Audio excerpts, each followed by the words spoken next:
Good afternoon, Josh Green. Do you mind if I call you Josh? Thank you. So, today you came in wanting to start an exercise program. You came in with your results, which were your lab and your exercise fitness test results, and I'll be happy to go over that with you and work out a plan for you. First off, we're going to start off with your lab results. You came in and they did do the blood work, and we're checking for your total cholesterol, and your total cholesterol was at 170, and that's okay. High would be considered anything over 200, so we can reduce your cholesterol levels through type of diet, things of that sort. But we will, if that's the route we need to go, then we will talk to a dietitian, and I'll refer you to a dietitian. Also, as far as your cholesterol, we did also look at your lower density lipoproteins, and you were at 100 milligrams per deciliter. And you're okay so far.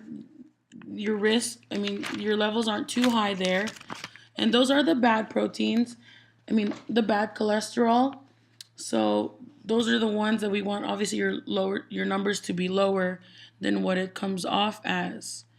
And as far as your HDL, which is your high density lipoproteins, that is the good proteins, and that's what gets the cholesterol out of your body. So this is the number is the higher the better, and you are at 50. Now anything over 60 is considered very good, and that will also even subtract a risk factor if that's the case. But for you, you are at 50, you're okay, but we don't want to get any lower. Now, we also looked at your triglycerides and your results. The level that you're at, you are fine. Triglycerides it's the fat, it's the main fat in your body. And these are made in the body from energy sources such as carbohydrates and things of that sort. So, at the point that you're at right now, you're okay. We don't need to take any kind of precautionary measures, but it is good to keep that low. Also, we did look at your glucose, which is the amount of sugar in your blood, and it shows here that it is elevated and you are pre-diabetic. And also, just from your family history that you've given me, there is diabetes in your family, so we do need to watch out for this number. The best thing for you would be to do some things such as changing your diet. And again, we can talk to the dietitian. It's, things such as lower glycemic foods, meaning lower level foods that contain the sugar, that even the natural sugars in foods, that does happen. And also, even if you do like to eat sweets, there are types of sweeteners now that are better for you and are a lot lower than just the straight sugar and the high fructose corn syrup that comes in things such as soda. So, as far as your lab results, that's what we have so far. Next, I'm going to go over your fitness tests that you performed. So, your resting heart rate is at 80 beats per minute, and you are in a healthy range. The range is between 60 and 100. We'd like to get you closer to the lower end of this range, so that would be 60, but you are okay. So at a resting heart rate, your heart beats 80 times in 1 minute. And the next fitness test that we had you do was the resting blood pressure, and your results came as you are hypertensive, meaning you do have high blood pressure. Your reading was 145 over 92. And anything typically over 140 over 90, that does count you as having high blood pressure. So the diastolic pressure is the diastolic, which is the top number. So yours is 145. The pressure, that is the amount of pressure of your vessels when it's working, so when it's pumping out the blood. Now, the bottom number, which is your systolic number, is the pressures of your vessels at rest. So this is just the amount of stuff that's going on in your heart. So basically, it does look like your heart is working hard to pump out this blood. And the thing that would probably be the next step for you would be some type of antihypertensive medication, so anti-high blood pressure medicine, and that would be just prescribed to you by, of course, a doctor or your physician. Next were your push-ups tests. You completed 11 push-ups, which puts you in the good category, but you can improve. But you're still at the healthy range. So that means we can improve your upper body strength. We can do certain things that you can do around the day that we can incorporate in your everyday life. So, and something that you would like to do. And also for your curl ups, you only completed 6 and you actually fell below the needs improvement category. So this is just saying that your core strength, such as your abdomen and your obliques, are not up to par, meaning we need to do some type of exercise program that's going to strengthen these. And just based on your occupation, you do sit down a lot, and also, things of that sort. The next test you did was the sit and reach, and you did fall into the fair category, but you are on the lowest end of that. So 16 was the lowest end, and that's exactly what your results were. And basically, the sit and reach tests your flexibility in your lower back and your hamstrings.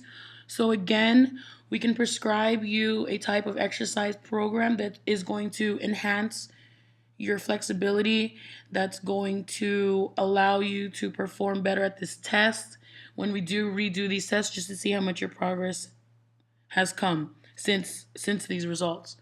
And the next thing we did was your body composition, and we did find that you do have 31% body fat, which you are considered obese. And basically, all that is we just need you to help in a healthy manner lose weight. We need you to lose some of this body fat. We need to get this percentage down, and we can do this through an exercise program that we will discuss later on. Also, your waist circumference is at 110 centimeters, and that does put you at risk again, and that does probably correlate with the fact that you are obese. So as a male, your waist circumference should not be greater than 104 centimeters, which is 40 inches. So what we can do is we can look back at these measurements again in 3 months, like I said earlier, just to see what it is or how you are doing with the exercise program that we are going to talk about. Now, the best thing would be for you right now is to see, I can refer you to a dietitian. He can work with you on a nutrition plan that will also help with the exercise program that I'm going to prescribe to you. These two things together will be the best way of improving some of these test scores, such as your flexibility or your core strength, and also lowering some of these numbers, such as your body fat composition and your waist circumference. So that will be the best of your interests. So next we're going to talk about your risk factors, and you have 8 risk factors that puts you, and also you do have beginning signs of emphysema, which is cancer of the lungs, and this automatically puts you at high risk because you are symptomatic. Your age is one risk factor. You're 55 years old, so automatically at the age of 45 and after the age of 45 for males, that automatically gives you a positive risk factor. Also, you do live a sedentary lifestyle. You are a farmer, you do work, but you said to me that you enjoy watching NASCAR, but that means you're sitting down watching television. Also, you do like riding horses on the weekend, and again, that is some type of physical activity, but you are again sitting down, and the horse you're riding the horse. So we're going to need to get you to be more physically active. And also, it says that most of your work now is tractor work. So again, you're in a sitting position again, and like it says here that your sons do most of the lifting, heavy lifting, and manual work. Now, Your next risk factor is that you are a smoker. You smoke 2 packs of cigarettes a day, and if you should know that smoking cigarettes is the leading cause of emphysema. So we can go ahead with a smoking cessation program. I can refer you to that also. And also, since you are a farmer and you do work outside, the fumes and the dust and things of such sort could have contributed to your emphysema. So I'm not saying it's solely because of your cigarette smoking, but also the fumes and dust does play a part in the condition that you have now. And also, your next risk factor is that you have high body fat. Like I said earlier, you did have 31% body fat, meaning you are in the obese category. Your next risk factor is that you do have high blood pressure, and we do need you to see your physician so that you can be prescribed these anti-hypertensive medicines, anti-high blood pressure medicines. And next, your prediabetes. You do have prediabetes. Your glucose levels are within that range.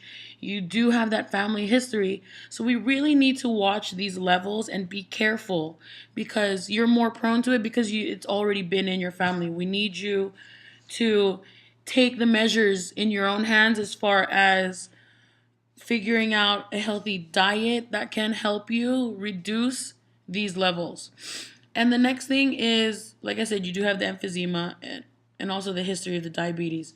So, like I said, you have 8 risk factors. This puts you at a high risk. Now, at a high risk, as far as exercise, prescribing you an exercise, the doctor or the physician is required to give you a medical exam before you do any type of light, moderate, especially vigorous exercises.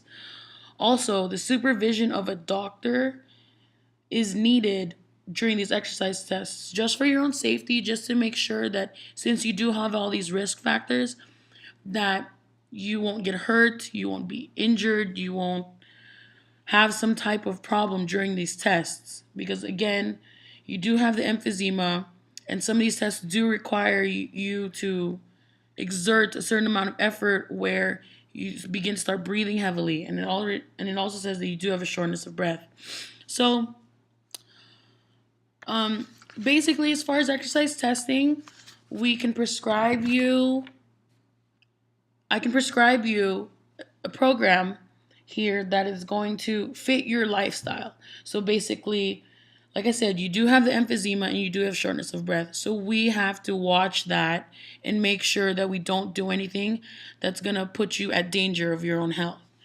And you do like to do certain things, and we can find other things that you can do on your time save that's even, while you're watching NASCAR, you can maybe stretch a little bit, or do a few sit ups, things of that sort that are going to help you with these whenever you do take these exercise tests again.